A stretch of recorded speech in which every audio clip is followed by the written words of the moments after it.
आप सभी माता बहन भाइयों को जय श्री राधे, जय श्री कृष्णा। आज हम कार्तिक महात्म्य के 30वें अध्याय को सुनेंगे।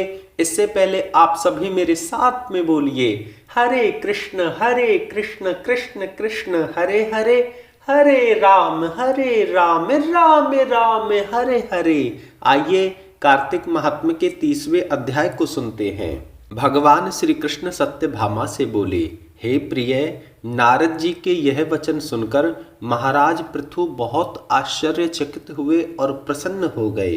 नारद जी को उन्होंने पूजन करके विदा किया।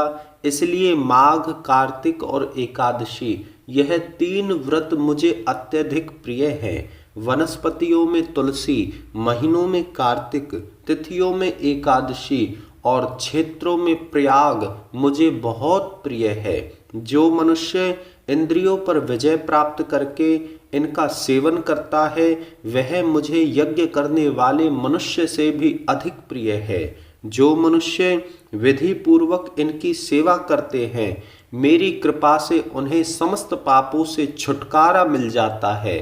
भगवान श्री कृष्ण के वचन सुनकर सत्यभामा ने कहा, हे प्रभु, आपने बहुत ही अद्भुत बात कही है कि दूसरे के दिए हुए पुण्य के फल से कलह की मुक्ति हो गई। यह प्रभावशाली कार्तिक मास आपको अधिक प्रिय है, जिससे पतिद्रोह का पाप केवल स्नान के पुण्य से ही नष्ट हो गया।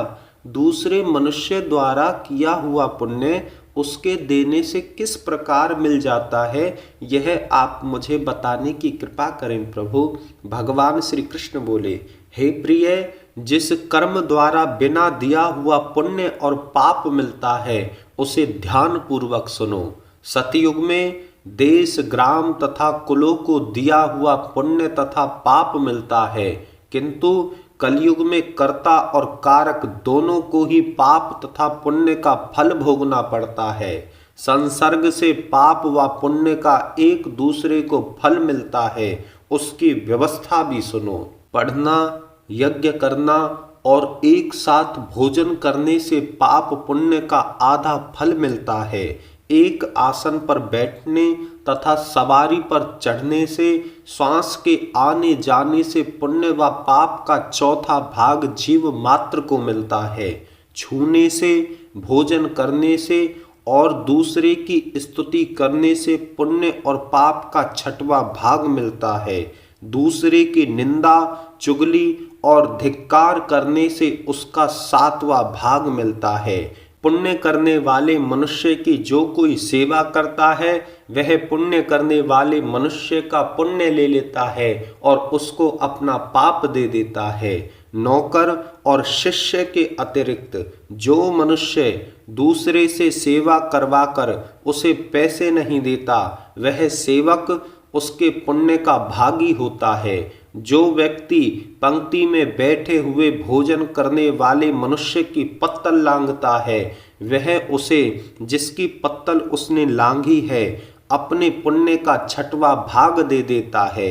स्नान तथा ध्यान आदि करते हुए मनुष्य से जो व्यक्ति वार्तालाप करता है या उसे छूता है, वह अपने पुण्य का 8वां भाग दे देता है। जो मनुष्य धर्म के कार्य के लिए दूसरों से धन मांगता है, वह पाप पुण्य दोनों का भागी होता है।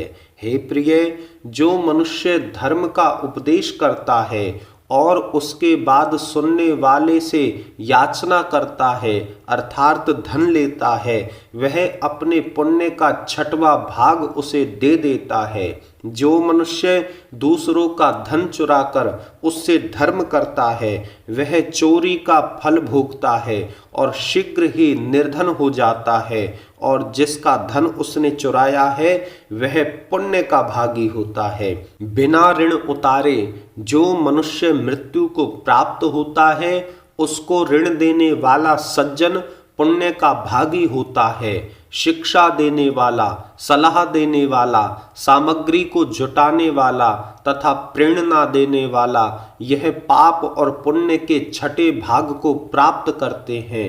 राजा प्रजा के पाप पुण्य के 16वें भाग को भोगता है। गुरु शिष्य का, पति पत्नी का, पिता पुत्र का और स्त्री पति के किए हुए छठे भाग को भोगती है। पति को प्रसन्न करने वाली आज्ञाकारी स्त्री पति के किए हुए पुण्य का आधा भाग ले लेती है। जो पुण्यात्मा पराये लोगों को दान करते हैं वह उनके पुण्य का छठा भाग प्राप्त कर लेते हैं। जीविका देने वाला मनुष्य जीविका ग्रहण करने वाले मनुष्य के पुण्य के छठे भाग को प्राप्त कर लेता है।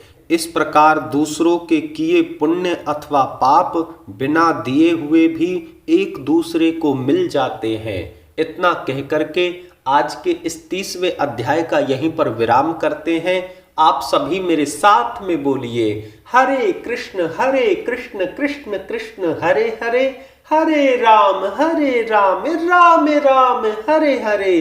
पुनः आप सभी माता बहन भाइयों को जय श्री राधे, जय श्री कृष्ण।